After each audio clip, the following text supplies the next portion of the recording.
करते हैं हम रिलेशन। क्लास 12 की मैथ शुरू होने जा रही है और जिसका पहला चैप्टर है आपका रिलेशन। ठीक है, जो लेसन वन है चैप्टर 1 है, ये आपका रिलेशन है। तो हम 1 से शुरू करते हैं और 1 से ले करके आपको जितने भी चैप्टर हैं सब एक एक करके एक एक स्टेप वाइज चलते हैं। ठीक है, तो चलिए रिलेशन को जानने से पहले क्लास 11 की कुछ चीज़ें हम जान लेते हैं, जैसे ऑर्डर पेयर क्या होता है। ठीक है, तो ऑर्डर पेयर का मतलब ये होता है कि जैसे किसी भी दो एलिमेंट को कॉमा लगा करके उसको लिख देना, वो ऑर्डर पेयर होता है। ठीक है, ये ऑर्डर पेयर है। ए बी क्या है, ये ऑर्डर पेयर है, जिसका फर्स्ट एलिमेंट ये है, सेकंड एलिमेंट आपका बी है, तो ये ऑर्डर पेयर है। ऑर्डर पेयर का मतलब यह किसी भी दो एलिमेंट को उनको जो है छोटे ब्रैकेट में बांध कर बीच में ब्रैकेट मतलब कॉमा लगा दें, तो इनको हम ऑर्डर पेयर कहते हैं, जिसमें ये फर्स्ट एलिमेंट होता है, ये सेकंड एलिमेंट।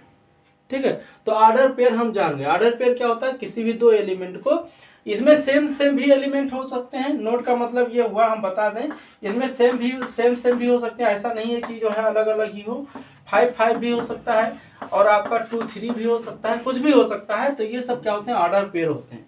तो ऑर्डर पेयर में सेम भी हो सकता है, डिफरेंट भी हो सकता है। ठीक है, तो ये आपका ये फर्स्ट एलिमेंट होता है, ये सेकंड होता है, ये होता है ऑर्डर पेयर।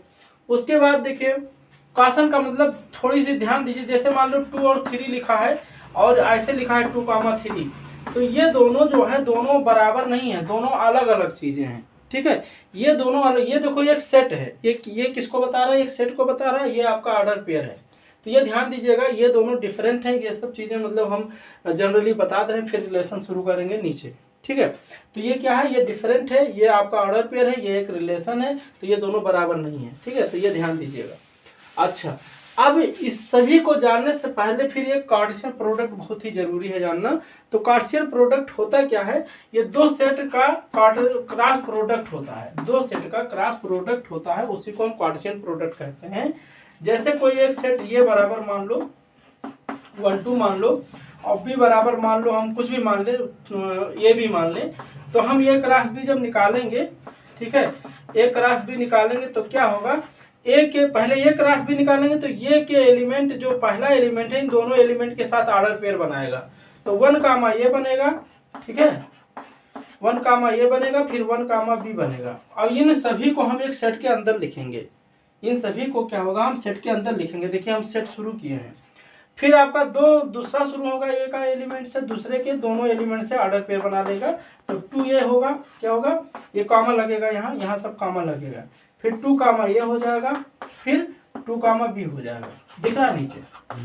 ठीक है, तो ये एक सेट में बांध दे तो ये होता है कार्टेशियन प्रोडक्ट। ठीक है, ये क्या होता है, कार्टेशियन प्रोडक्ट। इसको कार्टेशियन प्रोडक्ट क्यों कहते हैं, क्योंकि ये कार्टेशियन प्रोडक्ट एक्चुअली है क्या, ये कार्टेशियन प्लेन पे भी डिफाइन किया जा सकता है। मान लो ये सेट ये है, ये सेट बी है, तो इस सेट ये पे देखो कौन कौन एलिमेंट है। सेट ये जो बताए थे, सेट ये क्या था, 1 2 बताए थे, है ना। सेट ये जो है क्या बताए थे, 1 2 बताए थे, और सेट बी जो बताए थे वो के ए कामा बी अभी बताए थे, ऊपर हम मिटा दिए, है ना। तो 1 कामा 2 ये मान लो, सेट बी पे ये कामा बी मान लो, है ना। तो इसका कार्टेशियन प्रोडक्ट निकालोगे तो ये क्या होगा, 1 इस पे, ये इस पे, तो ये इस पॉइंट को कौन बता रहा है, 1 कामा ये बता रहा है ना। कार्टेशियन पढ़े हैं आप, कार्टेशियन प्लेन पढ़े हैं, तो उसी के हिसाब से। फिर ये देखो 1 के साथ बी जाएगा तो ये क्या होगा, 1 कामा बी हो जाएगा। फिर 2 के साथ ये आएगा तो 2 कामा ये आएगा। पहले एक्स एक्सिस से लिया जाता है, फिर वाई एक्सिस का एलिमेंट लिखा जाता है, तो 2 कामा ये हो गया, और इसको फिर बढ़ाएंगे तो ये 2 कामा बी हो जाएगा। इसीलिए इस प्रोडक्ट देखो 1 ये 1 बी, ये देखो 1 ये 1 बी, फिर 2 ये 2 बी, दोनों लिखा हुआ इस सेट के अंदर बांध दिए। तो ये क्या होता है, कार्टेशियन प्रोडक्ट होता है। ठीक है, इसीलिए इसको कार्टेशियन प्रोडक्ट भी कहा जाता है, क्योंकि ये कार्टेशियन प्लेन से सेटिस्फाइड हो जाता है, इसीलिए इसको कार्टेशियन प्रोडक्ट कहते हैं। किसी भी दो सेट के प्रोडक्ट को हम क्या कहते हैं, कार्टेशियन प्रोडक्ट कहते हैं। अब देखो कोई भी दो सेट हो, उस ये क्रॉस बी में कितने एलिमेंट होते हैं, तो ये ध्यान दीजिएगा। अगर ये और बी में अलग अलग एलिमेंट हो तो उससे नहीं मतलब है। नंबर ये इस सेट में जितने एलिमेंट होंगे उसका प्रोडक्ट, और इस सेट में जितना एलिमेंट होंगे उन दोनों का प्रोडक्ट वो ये क्रॉस बी के नंबर ऑफ एलिमेंट को बता देगा। जैसे यहाँ नंबर ऑफ एलिमेंट कितने हैं, 1 और 2, यानी 2 एलिमेंट हैं। और यहाँ पे कितने हैं, यहाँ पे भी 2 हैं, है ना, 1 और 2। तो एक क्रॉस बी में कितने एलिमेंट हुए, 2 दूनी 4। अब 4 कैसे, देखो 1 ये 2 3 4, तो इसी को हम कहते हैं। अगर ये क्रॉस बी जो है ए सेट और बी सेट दिया हो और एक क्रॉस बी आपको पता है या ना पता हो कोई बात नहीं, लेकिन ये पूछ ले कि number of A cross B में कितने एलिमेंट होंगे, तो सीधे आप बता दीजिएगा इस सेट में जितने एलिमेंट हो, इस सेट में जितने एलिमेंट हो, दोनों का मल्टीप्लाई कर दीजिए, है ना। तो इस तरह से आपका ये number of A cross B, number of A cross B कितना होता है, number of A cross number of B, तो ये ध्यान दीजिए, ठीक है। तो इतनी चीजें हमने बताया आपको, इसको थोड़ा ध्यान देंगे और ये सब चीजें क्लियर होने के बाद आपको रिलेशन बहुत ही अच्छे से समझ में आएगा। तो फिर हम चलते हैं रिलेशन के ऊपर। रिलेशन क्या होता है, अब देखो रिलेशन एक्चुअली डिफिनीशन अगर देखा जाए तो इसका जो डिफिनीशन है वो सीधे कहेंगे the subset of A cross B, क्या subset of product set is called relation, क्या the subset of A cross B, बस इतने जानिए। ए क्रॉस बी क्या है, कार्टेशियन प्रोडक्ट है, और कार्टेशियन प्रोडक्ट का जो सबसेट होता है वही रिलेशन कहलाता है। तो the subset of A cross B या द सबसेट ऑफ, इसी ए क्रॉस बी को क्या कहते हैं, प्रोडक्ट सेट कहते हैं, क्या कहते हैं, प्रोडक्ट सेट कहते हैं, है ना। तो the subset of product set is called relation, is called relation. तो चाहे आप इससे जानिए या अदरवाइज आप ऐसे जानिए कि जो रिलेशन को हम आर से डिनोट करते हैं, रिलेशन को हम आर से डिनोट करते हैं, जो रिलेशन होता है वो ए क्रॉस बी का सबसेट होता है, बस इतना याद रखिएगा, ठीक है। वो ए क्रॉस बी का हो सकता है, अगर बाइनरी सेट है तो ये क्रॉस ए का होगा, क्योंकि बाइनरी सेट में खुद का खुद से रिलेशन होता है, मतलब ठीक है, जो सेट एक ही होता है उसी से रिलेशन बनाया जाता है, तो उसको बाइनरी रिलेशन कहते हैं। तो जो रिलेशन होता है वो प्रोडक्ट सेट का सबसेट होता है, बस इतना आप जानेंगे, ठीक है। जैसे नोटेशन का मतलब ये हुआ, जैसे X Y belongs to R, इसका मतलब क्या है, एक्स आर वाई भी लिख सकते हैं, इसको X Y belongs to R लिखिए, चाहे एक्स, या इसको हम एक्स आर वाई लिखिए, या इसको पढ़ेंगे क्या, इसको पढ़ेंगे X is related to Y, क्या X is related to Y, है ना, X is related to Y, ये क्या लिखा हुआ है, एक्स आर वाई, मतलब X is related to Y या X Y belongs to R, ये सब जो है इसके नोटेशन का तरीका है। अब कोई रिलेशन जैसे मान लीजिए दिया हुआ है, ध्यान दीजिएगा, जैसे रिलेशन कैसे निकालने, मान लीजिए ये कोई एक सेट है जिसमें मान लीजिए ए और बी एलिमेंट है ना, बी कोई सेट है, मान लो 1 2 3 है, ऐसे मान लीजिए, मान लीजिए एक रैंडम मान लेते हैं।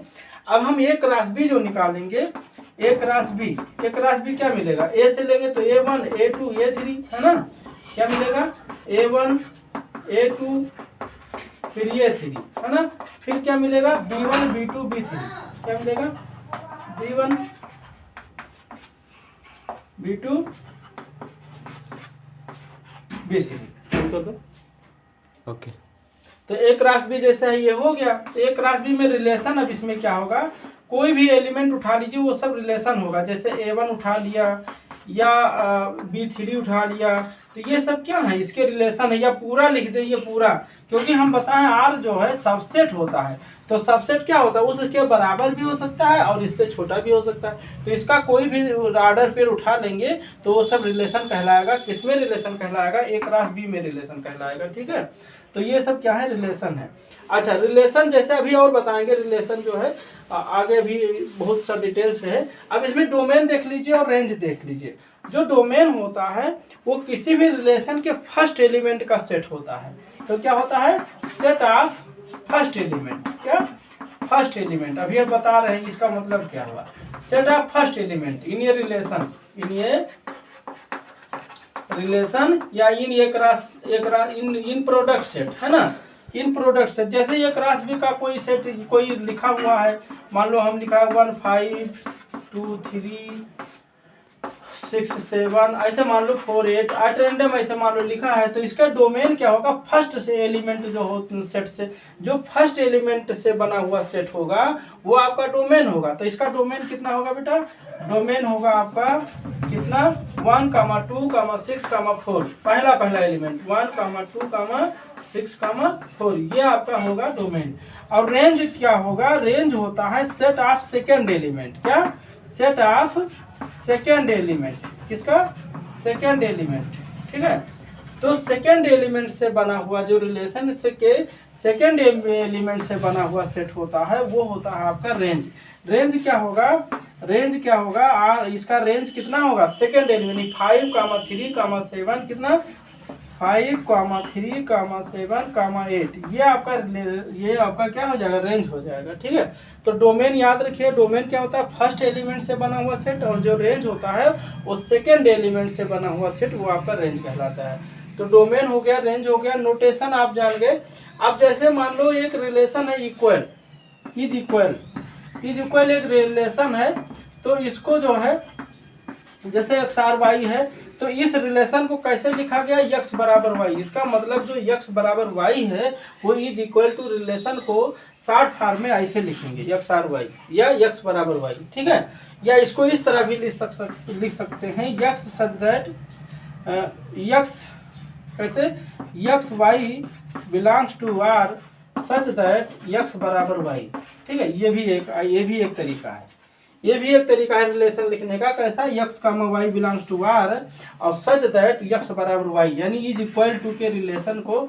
अब इसमें बहुत से रिलेशन होते हैं, सारे चीज़ें बताई जाएगी बार बार, मतलब आगे चल करके।